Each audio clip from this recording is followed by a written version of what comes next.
and welcome. I'm Myra Mejia. And I'm Alexia Dukes. And we are here at the Last Dance of Summer put on by NoMa Bid. And we are journalists with Wildside Media. We actually co-host a podcast called Stitch Narratives. And right now we're here with Jeannette. Hello. Hi. Hi. We're so excited to talk to you. All things fashion. Yes. Well, I know I have a Shakespeare nerd beside me, so I'm going to have her ask the first question and nerd out. Jeannette, I am just so excited. I am dying to talk to you about all things Shakespeare. Yes. So first of all, before we dive into that, can you tell us a little bit about your project with the Shakespeare Theater? Yeah, so I'm over at Folger Theater right now. I'm the costume designer for Romeo and Juliet. It's not your typical Romeo and Juliet. The design team on this is very digital and technology based and very versed in that. So there's a layer of digital and cell phones in Shakespeare and things. So you definitely should come see it. It's very excited.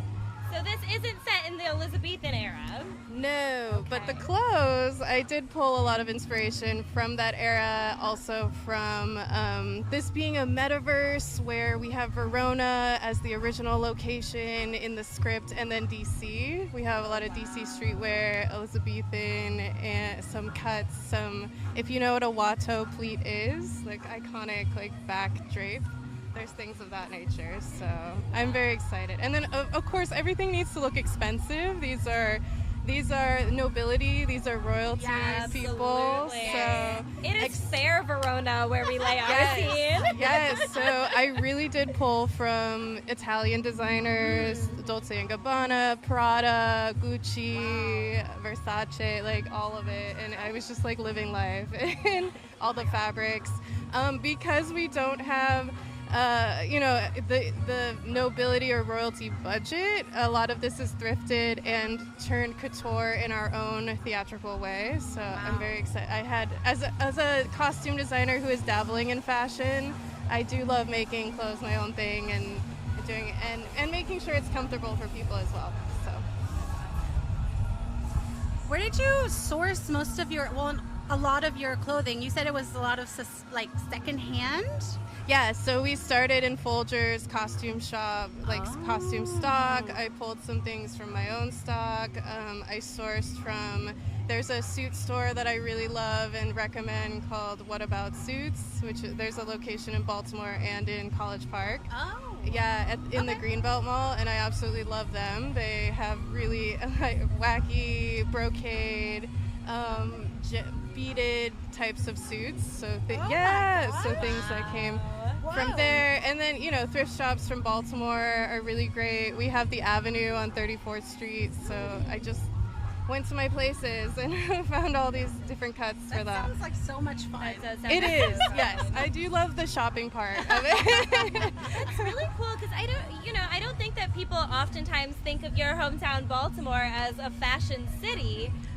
So tell us a little bit about the Baltimore fashion scene and how it's up and coming. I am new to Baltimore. I just moved there a couple years ago, and I'm just dabbling in the fashion scene now. But I feel like it is up and coming, as there is Made in DC, there's Made in Baltimore, there's Made in Virginia, that brand, which I follow on Instagram, and it's exciting to see all of us creatives who are thrifty savvy and very sustainable coming together and making a movement in the industry.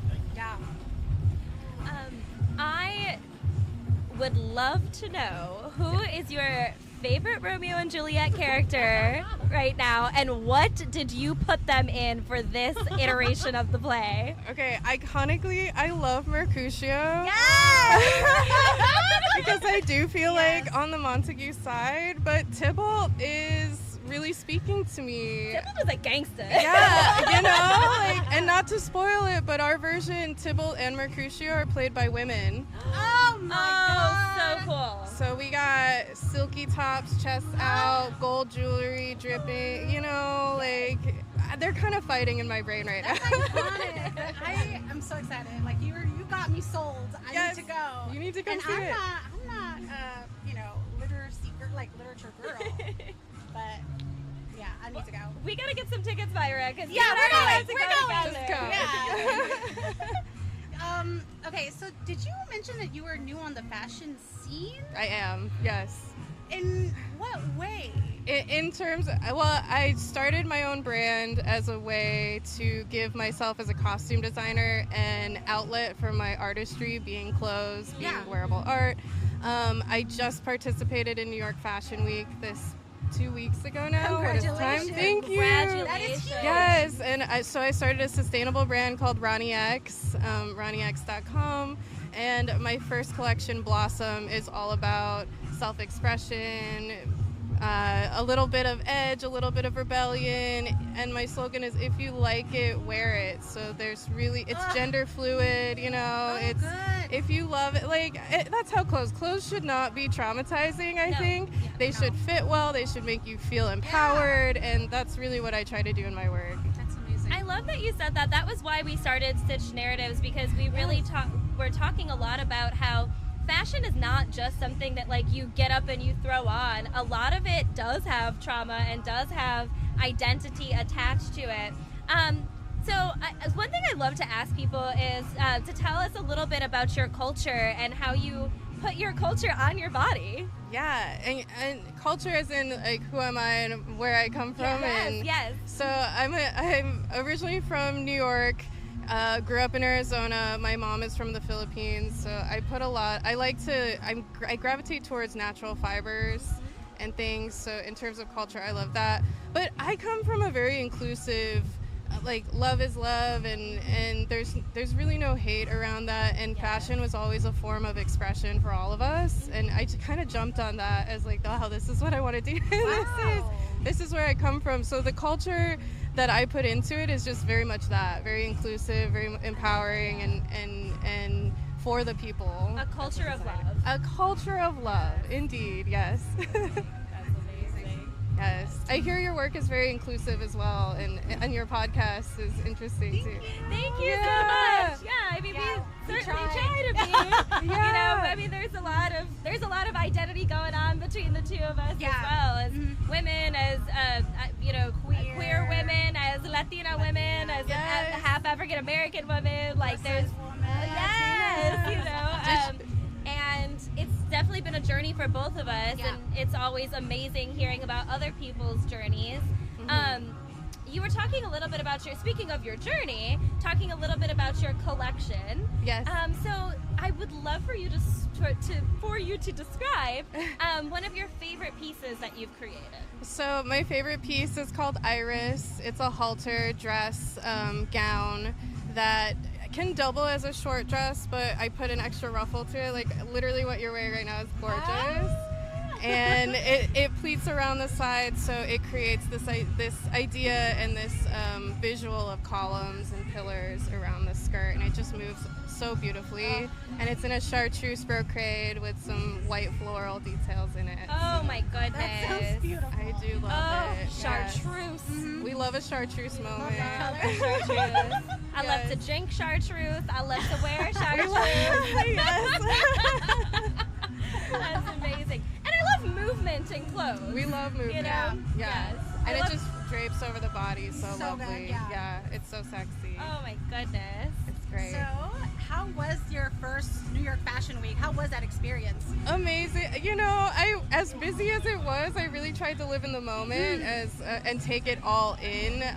That was my first time just showing my clothes to the world. What better way to do it than to just show up and say, I'm here so now. incredible.